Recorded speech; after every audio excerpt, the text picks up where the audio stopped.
pessoal. O que a gente mais precisa aqui é mais razão e menos emoção, até porque a emoção, as faíscas e a temperatura alta é o que realmente tomou Brasília, principalmente em torno do orçamento de 2025.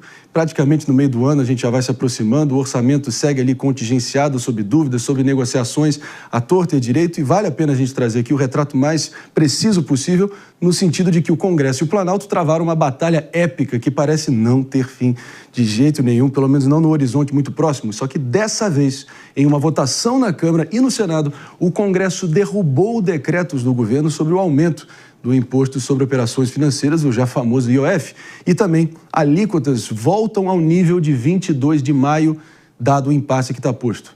Vale a pena a gente mencionar aqui também, pessoal, que o Ministério da Fazenda, na figura de Fernando Haddad, diz que com essa derrubada do IOF, com essa artimanha do Congresso, na visão deles, o governo perde cerca de 10 bilhões, com B de bananeira, como diria Ciro Gomes, tudo isso em arrecadação nesse ano só.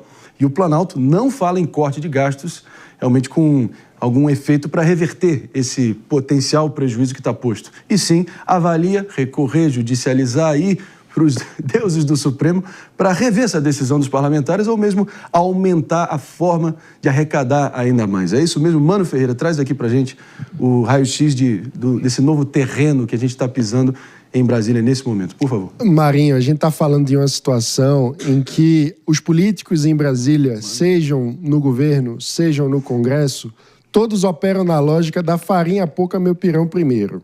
Isso quer dizer que está cada um pensando no seu próprio interesse e não se tem uma concertação para que as contas caibam dentro daquilo que o governo arrecada. Então, no mesmo dia, o Congresso rejeita o aumento do IOF, o que é positivo, porque ninguém aguenta mais pagar imposto, mas aumenta o número de deputados para si mesmo, o que vai aumentar gastos. Ou seja, há uma incoerência na forma como o Legislativo trata o dinheiro público. Quando se trata de questões de interesse do governo que não atendem a interesses dos deputados e senadores, eles barram. Quando se trata do próprio interesse deles, aí não tem matemática que importe. Eles aumentam gastos de forma irresponsável. Nessa situação toda, quem paga a conta é o cidadão brasileiro, é o pagador de impostos que, independentemente de para que lado a corda seja puxada, acaba sentindo no bolso, em forma de inflação, essa falta de coordenação, essa bagunça que são as contas públicas brasileiras hoje. Falta coragem para realmente cortar privilégios, propaganda estatal e, eventualmente, trazer alguma sanidade para as contas públicas, o mínimo de compromisso com o país, mas a gente segue refém desse verdadeiro cabo de guerra aqui, enquanto a dupla Lula-Haddad agora avisando que isso vai criar um déficit no orçamento, um rombo no orçamento, disposição para gastar de forma mais inteligente e menos, a gente não vê nada remotamente nesse sentido se apresentando. Mas, para entender exatamente o que está posto, as últimas declarações, as últimas contradições vindo de todos esses personagens envolvidos, proponho que a gente vá para entender com precisão aqui também a sintonia sendo tocada em Brasília, a articulação entre Senado e Câmara, que surpreenderam o governo nessa derrota expressiva, né? Será que agora o Planalto ficou de lado de vez? Aline Beckett, nossa repórter Aline Beckett, diretamente da Capital Federal, traz aqui com realmente clareza como essa situação anda repercutindo nos bastidores do poder. Vai que é sua, Aline. Bom dia. Oi, André, bom dia a você, bom dia a todos no estúdio, a todos que nos acompanham. Bom, a gente está vivendo essa repercussão negativa do decreto do IOF desde a data de sua publicação no dia 22 de maio, então, portanto, já completa um mês. E sobre ontem, sobre essa derrubada do decreto do IOF, hoje mais cedo nós tentamos falar com o ministro da Fazenda, Fernando Haddad, nós não conseguimos, mas neste momento ele está em uma reunião com o presidente Lula e demais ministros e toda a junta orçamentária do governo federal, certamente discutindo sobre essa situação da derrubada do decreto, o que o governo tem agora de apresentar como nova alternativa para poder cobrir, compensar esses 10 bilhões de reais que seriam arrecadados e que foram ali instituídos como medida alternativa na medida provisória que foi publicada pelo governo federal e que foi ontem derrubada pelo Congresso Nacional. Ainda ontem, o ministro da Fazenda chegou a publicar em uma de suas redes sociais, logo antes da votação, ele chegou a dizer que esse decreto ele corrigia uma injustiça por justamente possibilitar que os mais ricos pudessem pagar impostos equivalentes e também justificou a medida como necessária para poder equilibrar as contas públicas e garantir os direitos sociais. Que, como eu disse, essa medida provisória tinha o objetivo de arrecadar 10 bilhões de reais e agora tem que saber como que vai compensar isso e cobrir esse rombo. O senador Randolfo Rodrigues, que é líder do governo no Congresso Nacional, chegou a criticar a atual estrutura tributária como injusta. Ele disse que os ricos pagam muito pouco e os pobres acabam pagando muito e considera a derrubada do decreto como um aprofundo à desigualdade. Ele disse que foi um retrocesso na justiça tributária.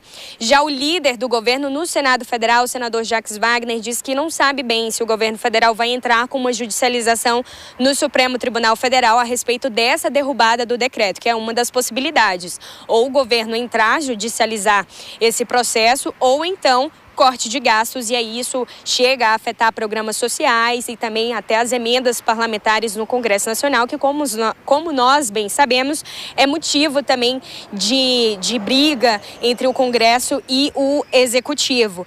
Já a oposição, o deputado Zucco, do PL, chegou a classificar essa medida como uma derrota histórica do desgoverno Lula. Ele disse que esse decreto atacava quem produz para o Brasil e quem gera empregos para o Brasil. Ele afirma que a derrubada foi vitoriosa da oposição e da população brasileira e chegou também a defender que o Brasil real não aguenta mais pagar pela incompetência do governo Lula. Então, mediante toda essa repercussão e agora essa decisão da derrubada dos 3 decretos, as 3 medidas que foram ali anunciadas pelo governo federal em relação ao IOF e também depois as medidas alternativas para poder tentar compensar e sustentar as contas públicas, o governo federal agora faz uma reunião neste exato momento para poder tentar ali, porque sem esses recursos a pasta, especialmente a pasta do Ministério da Fazenda, terá agora de anunciar um bloqueio adicional ou então buscar uma nova medida para poder tentar compensar isso. Tendo em vista também que a ministra das Relações Institucionais, Gleisi Hoffmann, já chegou também a dizer que isso pode afetar os programas sociais e também pode afetar um corte de gastos nas emendas parlamentares, o que pode dificultar essa articulação, essa negociação do governo federal. O aumento de tributos não é uma discussão para o Congresso. O foco do Congresso é corte de gastos. Isso acaba enfrentando uma resistência a essa questão do aumento de impostos pelo Congresso Nacional. Então agora o foco será corte de gastos ou então uma judicialização no Supremo Tribunal Federal. A gente segue por aqui, André, acompanhando toda essa repercussão, essa agenda que acontece agora pela manhã, até porque às 11 horas da manhã o presidente Lula viaja junto com o ministro da Fazenda para São Paulo, para poder cumprir uma agenda aí no estado. Eu volto com você. Aline Beckett, sempre aí com um panorama aqui no detalhe aí da nossa capital federal. Fortes emoções por aí, não poderia ser diferente. E a gente agradece, bom trabalho por aí. Já posicionando a bancada aqui novamente, a votação, o decreto legislativo aí que barrou o aumento do imposto sobre operações financeiras foi verdadeiramente avassalador na Câmara, 383 votos a favor contra 98, teve até petista votando a favor, alguns dizendo que foi sem querer, a gente vai estar repercutindo isso no detalhe.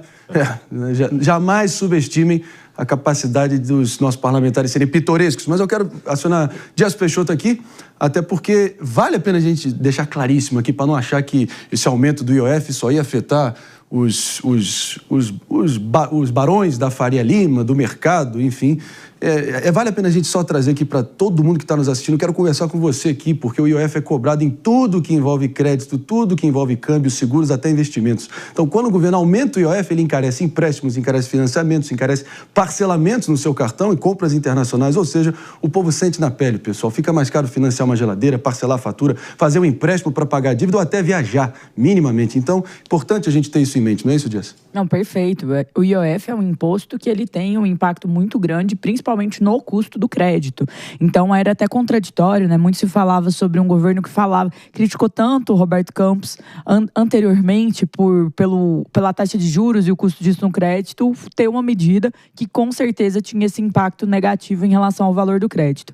Agora, o que é mais interessante a gente avaliar nessa situação toda, André?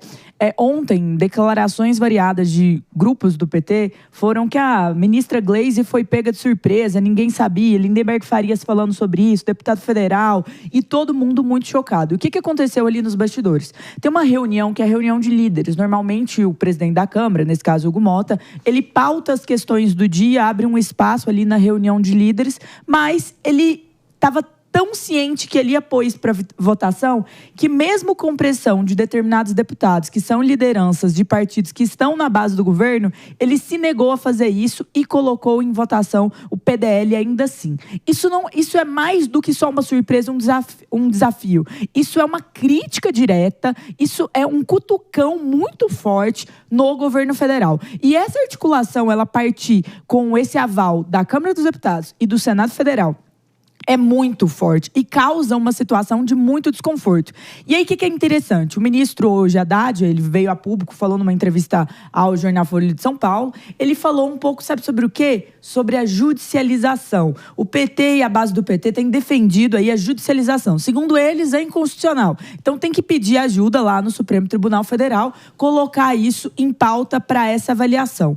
E vamos entender o que isso significa. Isso significa que o governo, talvez, ele disse que a decisão será do presidente Lula, mas que talvez o governo tensione ainda mais essas relações ao buscar um terceiro caminho para, de fato, contornar a decisão do Congresso Nacional. Isso não resolve nada e possivelmente vai piorar a situação de insegurança jurídica dentro do Brasil, caso a STF acate o pedido deles, ou até mesmo piorar as próprias relações que já não estão no melhor cenário possível para este governo, num momento em que em breve teremos uma CPMI para falar sobre um dos maiores escândalos, se não o, que é o escândalo do INSS. Então, tudo isso somado mostra uma fragilidade tão grande em uma pauta que não era nenhum desafio. O IOF não precisava estar sendo esse escrutínio todo que o ministro Fernando Haddad escolheu colocá-lo. E vou além, ele ainda deu como soluções agora: ou nós vamos precisar cortar gastos, ou nós vamos precisar cortar programas sociais.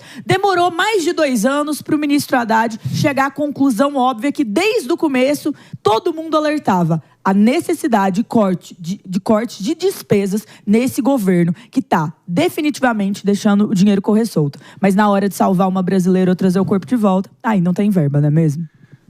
Fala dura e, sejamos sinceros, precisa, baseada na realidade, querendo ou não, por mais incômoda que ela seja para alguns. Agora, o orçamento já sofreu um contingenciamento recorde em maio, David Tass, 31 bi. As estimativas aí do governo também com a Fazenda, dizendo que com esse movimento do Congresso haverá também um corte ainda maior, uma perda de arrecadação ainda maior de 10 bilhões, alguns economistas projetando 15 bilhões, e o governo dizendo, isso aí vai doer nas emendinhas de vocês em ano pré-eleitoral, a gente vai ter que cortar na saúde, no auxílio gás, no Minha Casa Minha Vida, e principalmente nas emendas, reforçando, tem certeza que vocês querem adiante com esse movimento, quem vai sofrer são vocês, com as bases de vocês. Isso fica de pé, na sua opinião? Marinho, eu acredito que não, mas em relação ao governo dizer que foi surpreendido pela votação no Congresso, que não passou pelos líderes, o que o governo fez lá atrás quando estabeleceu essa nova cobrança do IOF? Surpreendeu o Congresso, não teve diálogo. Então o Congresso retribuiu na mesma moeda. Olha, vocês não avisaram a gente também não precisa comunicar para estabelecer uma votação. Até houve críticas em relação ao Congresso esvaziado durante a votação, né? Mas isso também não travou ali a pauta que realmente precisava seguir adiante. E é uma derrota histórica para o governo, porque desde a época do Collor, há mais de 30 anos, a gente não via um veto do governo na Câmara dos Deputados. Então, assim, realmente representa que a harmonia não existe. Esse veto foi uma pantomima e uma patuscada? Sem dúvida alguma. E a tendência é isso piorar, porque realmente a gente não vê uma harmonia entre os poderes, justamente porque o governo quer impor medidas para taxar o público, e ainda bem que o Congresso, pelo menos nesse sentido, está segurando, né? Apesar de logo na sequência ter votado também a questão do aumento aí na Câmara dos Deputados, né? Mas que foi votado no Senado, que fique bem claro isso também. Agora deve voltar para a Câmara dos Deputados. A gente vai falar sobre isso, mas uma questão assim que a gente tem que colocar luz sobre mais de 30 anos um texto do governo federal Federal, do Executivo, não ter vetos, e agora a gente vendo isso acontecer novamente. Então, a harmonia realmente não existe mais e, na minha opinião, buscar a judicialização fica ainda pior e mais feio para o governo caso recorra ao Supremo Tribunal Federal, como já sinalizou o ministro da Fazenda, Fernando Haddad. Parece ser a pedagogia do caos, né? Ou me deixam arrecadar de qualquer maneira, Mano Ferreira, ou eu saboto o país. E acabo, enfim, essa é a nova democracia, né? Tenta furar a bola e levar para o Supremo decidir se a bola vai ser trocada e volta para o campo. Judicializando. Parece que Brasília realmente só funciona quando tem que judicializar qualquer coisa. É sinceramente lamentável ver esse governo à deriva e um Congresso hiperpoderoso ao mesmo tempo, né? Qual a tua leitura? Eu também trago o Rodolfo Marinho já. Marinho, o principal é que o efeito disso nós sentimos na pele, ou pior, no bolso, porque isso significa inflação descontrolada. Quando o governo gasta mais do que tem, a gente sente isso virar uma pressão inflacionária. O dinheiro derrete no carrinho de compra. Não à toa tivemos uma nova divulgação de IPCA com, novamente, um aumento. A alta acumulada nos últimos 12 meses é de 5% de inflação. Isso num contexto em que, como todo mundo sabe, o Banco Central já elevou os juros de forma bastante acentuada. Então, na prática, essa postura do governo, essa irresponsabilidade fiscal de não ter um plano concreto para o país, de não ter um norte de como a gente vai, de fato, equilibrar receita e despesa daquilo que é feito com o nosso dinheiro, faz com que todo mundo sinta isso na pele. Porque para controlar a inflação, a única forma é aumentando os juros, o que quer dizer crédito mais caro, o que quer dizer mais dificuldade para qualquer empresário que precisa fazer um investimento e está precisando ali recorrer a um banco para ter capital de giro ou para fazer algum incremento que gere um aumento de produtividade no futuro. Ou seja, a gente aprisiona o país, é como se a gente tivesse que disputar uma corrida no cenário internacional, estão todos os países correndo com preparo físico, a gente está algemando os nossos próprios pés. Na prática, é isso que estamos fazendo. O Brasil deixa de crescer, deixa de gerar prosperidade, oportunidade, possibilidade de cada um sonhar com um futuro melhor por problemas do próprio Brasil, porque nós não fazemos o dever de casa. E o governo que se apresenta como grande fiador da democracia, falando tanto em democracia, não quis propor o aumento do IOF por projeto de lei, sim por decreto. E, claro, houve uma retaliação do Congresso, a rasteira do Congresso, e agora o governo acuado, Rodolfo Maris, vai, enfim, relinchando, e acho que é daquele socialismo da boca para fora, né? Enquanto gastança para supereventos é autorizada, perdão de dívidas bilionárias para países ditatoriais, propaganda estatal desenfreada, a gente vê pouca disposição. E agora vê essa ameaça do Haddad dizendo que, não, vamos ter que cortar nas emendas e vamos ter que cortar também no social mais básico, né? É o socialismo da boca para fora. E, claro, não é jamais no topo da pirâmide que acaba sofrendo esses cortes, e sim o povo na ponta, no lombo do povo. É trágico. Não surpreende, mas é trágico. Muito trágico. Bom dia, Marinho, meus amigos de bancada, você que nos assiste. Marinho, tem um outro panorama aqui que a gente não comentou, sabe? Essa derrubada do IOF pouco tem a ver, na verdade, com a gente, que o cidadão comum aqui, que paga nossos impostos. Na verdade, é uma grande negociata com as emendas parlamentares. E a gente sabe muito bem disso. Vindo a Gleisi Hoffmann agora dizendo que vai sequestrar, né? Vai ali pedir ali o bloqueio de mais 10 bilhões, com B de bananeira, como você disse aqui. Ou seja, nós temos nesse momento 33 bilhões das emendas parlamentares bloqueadas, bloqueando mais 10%, mais 10 milhões, ou seja, a gente está falando de bilhões e bilhões e bilhões e bilhões, como se fosse aqui papel moeda, papel de qualquer coisa, sabe? A gente perde a noção quando os parlamentares vêm falando de bilhões e bilhões. E nós sabemos que o Hugo Mota tem ali os seus mais de 350 pessoas que voltaram continuar ali a extensão do voto dele nessa derrubada, justamente por conta disso, porque lá na frente a grande negociata nessa mesa serão as emendas parlamentares. A gente fala tanto como você muito bem colocou, né? É difícil até de mencionar o que é 1 bilhão, mas eu sempre gosto de reforçar aqui para você do outro lado ter o mínimo de compreensão dos montantes aos quais a gente se refere aqui. Só para vocês terem uma noção, 1 milhão com M de macaxeira de segundos são 11 dias. 1 bilhão de segundos são 31 anos. Só para vocês começarem a dimensionar o que isso representa, convertendo segundos e o tempo em grana. Na verdade, a sua grana, a nossa grana.